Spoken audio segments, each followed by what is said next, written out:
রাজনৈতিক দলগুলোর সাথে জাতীয় ঐকমত্য কমিশনের 2 মাসব্যাপী সংলাপ শেষ হয়েছে। বৃহস্পতিবার শেষ দিন দীর্ঘ বৈঠক শেষে রাতে ব্রিফিংয়ে কমিশনের সহসভাপতি ডক্টর আলী রিয়াজ বলেন, সংস্কার প্রস্তাবে ঐকমত্যে পৌঁছানোর ক্ষেত্রে রাজনৈতিক দলগুলো ইতিবাচক ছিল, কিন্তু রাষ্ট্র পরিচালনার মূলনীতির বিষয়ে কয়েকটি দল একমত হতে পারেনি। 20টি প্রস্তাবের মধ্যে 19টিতে ঐকমত্যে পৌঁছেছে দলগুলো। এর মধ্যে কিছু বিষয়ে কয়েকটি দল নোট অফ ডিসেন্ট বা ভিন্ন মত দিয়েছে। কমিশনের সহসভাপতি ডক্টর আলী রিয়াজের আশা, জুলাই সনদ বাস্তবায়ন নিয়ে আবারও দলগুলোর সাথে আলোচনা করা হবে। বিস্তারিত তরিক ইসলামের প্রতিবেদনে।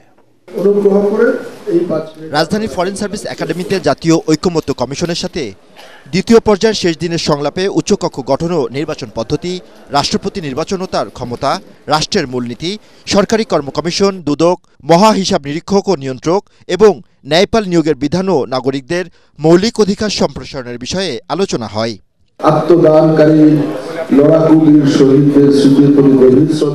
এর মধ্যে গোপন ব্যালট বাক্সে ভোটের মাধ্যমে রাষ্ট্রপতি নির্বাচনের বিষয়ে একমত হয় রাজনৈতিক দলগুলো। এছাড়া সংবিধিবদ্ধ প্রতিষ্ঠানে নিয়োগ সংক্রান্ত কমিটির বিষয়ে ভিন্ন মত সহ কয়েকটি বিষয়ে ঐক্যে পৌঁছয় তারা। তবে উচ্চকক্ষ গঠন সহ আরও কয়েকটি বিষয়ে হয়নি ঐক্য। বাংলাদেশের আর্থসামাজিক বাস্তবতায় সাধারণ মানুষের ট্যাক্সের টাকায় আমরা এ ধরনের উচ্চাভিলাষী উচ্চকক্ষ একেবারেই অপ্রয়োজন। বড় দলগুলোর একটা কনসার্ন যে নিম্ন কক্ষের মতো উচ্চকক্ষে যদি 2/3 সংখ্যাগরিষ্ঠতা পেতে হয় তাহলে তারা জিন্দিগিতেও সংবিধান সংশোধন করতে পারবে না, এটা তাদের একটা কনসার্ন। তবে শেষ অধিবেশনে জুলাই সনদের আইনগত বৈধতা প্রদানে কমিশন এবং সরকারের প্রতি জোর দাবি জানিয়েছে রাজনৈতিক দলগুলো। আমরা এতদিন যা কাজ করছি যদি এটা আইনি ভিত্তি না দেয় তাহলে এটি জিরো, এবং আমি বলেছি যে এটাকে আইনি ভিত্তি না দিলে যে জিরো হবে সেই জন্য আমরা কমিশন এবং সরকারের বিরুদ্ধে কম্পেনসেট মামলা করব আমাদের সময় নষ্ট করার জন্য। বাংলাদেশের মানুষেরা এক দল দুই দল তাদের মধ্য দিয়ে পরিচালিত না হওয়ার জায়গা থেকে আমরা অনেকগুলো দল তাদের সন্নিবেশের মধ্য দিয়ে দেশটা পরিচালিত হবে, গণতন্ত্রের একটা অবাধ চর্চা হবে, আমরা একটা ডায়ালগ নির্ভর, আমরা একটা পলিসি নির্ভর একটা দেশ আমরা বিনির্মাণ করতে পারবো। এ সময় জুলাই সনদের আইনি ভিত্তির প্রয়োজন নেই বলে মন্তব্য করেন বিএনপি নেতা সালাউদ্দিন আহমেদ। তুলে ধরেন গেজেট নোটিফিকেশনের বিষয়। গণ অভ্যুত্থান সৃষ্টি হয়েছে তো জাতীয় ঐকমত্যের ভিত্তিতে, ফ্যাসিবাদ বিরোধী জাতীয় ঐকমত্য গঠিত হয়েছিল বলেই ছাত্র গণ অভ্যুত্থান সংগঠিত হয়েছে। It is more than law. আমি সেটা আবারও বলি যে সুপ্রিম ডক্ট্রিন হচ্ছে যে legitimate expectation of the people is the supreme doctrine of law. এই যে ঐকমত্য কমিশনের সেই প্রতিশ্রুতির কাগজটা, ডিটটা জাতীয় জুলাই জাতীয় সনদের 2025-এর সেই লিখিত ডকুমেন্টটা ওয়েবসাইটে যাবে, মিডিয়াতে যাবে। যদি আমি একটা নতুন প্রস্তাব দিই, যদি চায় সরকার সেটা গেজেট নোটিফিকেশন করতে পারে। এই সময় কমিশনের সহসভাপতি বলেন, সংস্কার প্রস্তাবে ঐকমত্যে পৌঁছানোর ক্ষেত্রে রাজনৈতিক দলগুলো ইতিবাচক ছিল। কমিশনের কাজ জাতীয় সনদের রূপ দেয়া। রাজনৈতিক দলগুলো অত্যন্ত সৌহার্দ্যপূর্ণ পরিবেশে আলোচনা করেছেন, ভিন্ন মতের মধ্যে দিয়ে গেছেন, তারপরেও তারা এক জায়গায় এসেছেন। ক্ষেত্র বিশেষে নোট অফ ডিসেন্ট থাকলেও আমরা যেটা দেখতে পেয়েছি সেটা হচ্ছে ঐকমত্য প্রতিষ্ঠার ক্ষেত্রে এক ধরনের প্রচেষ্টা সকলেরই ছিল। আগামী কয়েকদিনের মধ্যে এই সমস্ত বিষয়কে অন্তর্ভুক্ত করার পাশাপাশি ইতিমধ্যে জাতীয় সনদের যে খসড়া দেওয়া হয়েছে সে বিষয়ে বিভিন্ন রাজনৈতিক দলের মতামত পাওয়া গেছে, সেগুলোকে সমন্বিত করে পরিবর্তন ইত্যাদি করে আমরা একটা খসড়া সনদ থেকে একটা পূর্ণাঙ্গ রূপ দেব। প্রায় 2 মাস ধরে চলা এই আলোচনার শেষ দিনে অংশ নিয়েছিল 30টি রাজনৈতিক দল। তরিক ইসলাম, এটিএন বাংলা, ঢাকা। কিছুদিনের মধ্যে আগামী জাতীয় সংসদ নির্বাচনের তারিখে ঘোষণা আসবে বলে জানিয়েছেন আইন উপদেষ্টা ডক্টর আসিফ নজরুল। তার দাবি, এবার দেশের ইতিহাসে সবচেয়ে সুষ্ঠু নির্বাচন অনুষ্ঠিত হবে। এদিকে নির্বাচনকে সামনে রেখে সরকার দেশের আইন শৃঙ্খলা পরিস্থিতি উন্নতির চেষ্টা করছে বলে জানিয়েছেন প্রধান উপদেষ্টার প্রেস সচিব শফিকুল আলম। আগামী 5-6 দিন সরকারের জন্য খুবই ক্রুশিয়াল টাইম বলেও মন্তব্য করেন তিনি। সচিবালয়ে আলাদা ব্রিফিংয়ে তারা এসব কথা বলেন। বিস্তারিত জানাচ্ছেন সৈয়দ রিয়াজ। জুলাই সনদ, দেশের চলমান রাজনৈতিক পরিস্থিতি সহ সার্বিক বিষয়ে সচিবালয়ে গণমাধ্যম কেন্দ্রে সাংবাদিকদের সাথে মতবিনিময় করেন প্রধান উপদেষ্টার প্রেস সচিব। এ সময় তিনি আশঙ্কা প্রকাশ করে বলেন, আগামী কয়েকদিন ঝুঁকিপূর্ণ সময় পার করবে দেশ। সরকার সতর্ক আছে জানিয়ে প্রেস সচিব বলেন, দেশের রাজনৈতিক গতি প্রকৃতি নির্ধারণ হবে এই সময়ের মধ্যে। আমরা যেটা রাজনৈতিক বন্দোবস্তর কথা বলি, সেটার জন্য খুবই ক্রুশিয়াল একটা টাইম।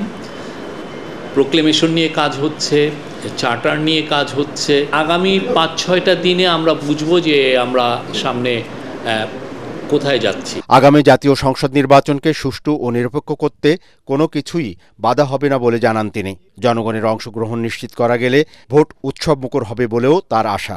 প্রতি ইলেকশনে আমাদের কিছু না কিছু ভায়োলেন্স হয়, আমাদের এইবারে সর্বোচ্চ চেষ্টা থাকবে ভায়োলেন্সকে একদম জিরোতে নামিয়ে আনা। আশা করা যায় যে আমরা একটা পিসফুল পরিবেশে ফ্রি অ্যান্ড ফেয়ার ইলেকশন হবে এবং কারো কোনো কমপ্লেন থাকবে না। এদিকে নিজের দপ্তরে আয়োজিত ব্রিফিংয়ে আইন উপদেষ্টা বলেন, 2008 সালের নির্বাচন নিয়ে সরকারের কাছে অনেক ভয়াবহ তথ্য আছে। ভোটাধিকারের কথা বলছেন, আমার প্রত্যেক ক্লাসে যখন আমি যেতাম জিজ্ঞেস করতাম আমার ছাত্রদের, তোমাদের মধ্যে কে কে ভোট দিয়েছে, তো তারা হাসাহাসি শুরু করতো। আমি কেউ কেউ বলতো, স্যার আমি স্যার ভোট দিয়েছি স্যার, কিন্তু 10-12টা। আর 90% বলতো তারা ভোট দেয় নাই। অন্তর্বর্তী সরকার আগামীতে একটি ভালো নির্বাচন উপহার দিতে চায় জানিয়ে উপদেষ্টা বলেন, জনগণের ভোটাধিকার নিশ্চিতে সকল প্রস্তুতি নেওয়া হচ্ছে। ইলেকশন কার্যক্রম তো ইলেকশন কমিশন দেখবে। আমি শুধু আমাদের সরকারের নিয়তের কথা আপনাকে বলতে পারি, আমাদের নিয়ত আছে বাংলাদেশের ইতিহাসে বেস্ট ইলেকশন দেওয়া। এটা স্যার আমাদেরকে সবসময় বলেন। আইনি সংস্কার সহ বর্তমান সরকার প্রাতিষ্ঠানিক বিভিন্ন ক্ষেত্রে অনেক গুরুত্বপূর্ণ সংস্কার করেছে বলেও জানান ডক্টর আসিফ নজরুল। সৈয়দ রিয়াজ, এটিএন বাংলা, ঢাকা। জুলাই শহীদদের প্রত্যাশিত নতুন বাংলাদেশ প্রতিষ্ঠায় আগামী নির্বাচন জাতির জন্য খুবই গুরুত্বপূর্ণ বলে মন্তব্য করেছেন বিএনপির ভারপ্রাপ্ত চেয়ারম্যান তারেক রহমান। তিনি বলেন, ফ্যাসিবাদ যাতে আর মাথাচাড়া দিয়ে উঠতে না পারে তার নিশ্চিতে সবাইকে সজাগ থাকতে হবে। জুলাই গণঅভ্যুত্থানের বর্ষপূর্তি উপলক্ষে জাতীয়তাবাদী মহিলা দলের আলোচনা সভায় নিরাপদ বাংলাদেশ গঠনে সবাইকে ঐক্য বজায় রাখার আহ্বান জানান তারেক রহমান। কামরুজ্জামান রাজীবের রিপোর্ট। জুলাই গণঅভ্যুত্থানের বর্ষপূর্তি উপলক্ষে মাসব্যাপী কর্মসূচির অংশ হিসেবে ফ্যাসিবাদ বিরোধী আন্দোলনে নারীদের অবস্থান শীর্ষক এই আলোচনা সভার আয়োজন করে জাতীয়তাবাদী মহিলা দল। রক্তাক্ত জুলাই আন্দোলনে নারীদের অবদানের কথা তুলে ধরে বক্তারা বলেন, দেশকে শত্রুমুক্ত করতে নারীরা সম্মুখ যোদ্ধা হিসেবে ভূমিকা রেখেছে, ভবিষ্যতেও তা করতে হবে।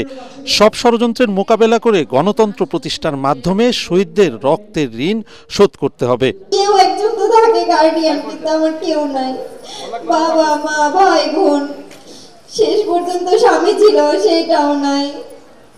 এই মায়েদের কান্না, মায়েদের ভিতরের হৃদয়ের যে রক্তক্ষরণ, তাদের সন্তানকে ফিরে পাওয়ার যে আকুতি, সেটা যে কত বড় একটা শক্তি, এই শক্তিটা একটা অনেক বিশাল একটা শক্তিতে পরিণত হয়েছে। গণ অভ্যুত্থানে যতজন শহীদ হয়েছে এবং আমাদের যে আহত যোদ্ধারা আছে, তারা যে কারণে তাদের আজকে এই পরিণতি হলো, সেই কোনো কিছুর বিচার আমরা আজকে 1 বছর পরে এসেও দেখতে পাচ্ছি না। লন্ডন থেকে ভার্চুয়ালি যুক্ত হয়ে প্রধান অতিথির বক্তব্য রাখেন বিএনপির ভারপ্রাপ্ত চেয়ারম্যান তারেক রহমান। তিনি বলেন, শহীদদের প্রত্যাশিত বাংলাদেশ গঠনে নারীদের ভূমিকা অত্যন্ত গুরুত্বপূর্ণ। নিরাপদ দেশ গঠনে সবাইকে ঐক্যবদ্ধ থাকতে হবে। আমি দেশের গণতান্ত্রিক জনগণকে আবারও আহ্বান জানিয়ে বলতে চাই, নারী পুরুষ শিশু ধর্ম বর্ণ নির্বিশেষে সবার জন্য শহীদদের কাঙ্ক্ষিত একটি ইনসাফ ভিত্তিক গণতান্ত্রিক নিরাপদ বাংলাদেশ প্রতিষ্ঠার মাধ্যমে শহীদদের আত্মত্যাগের প্রতি সম্মান জানানোর জন্য আমরা ঐক্যবদ্ধ থাকি।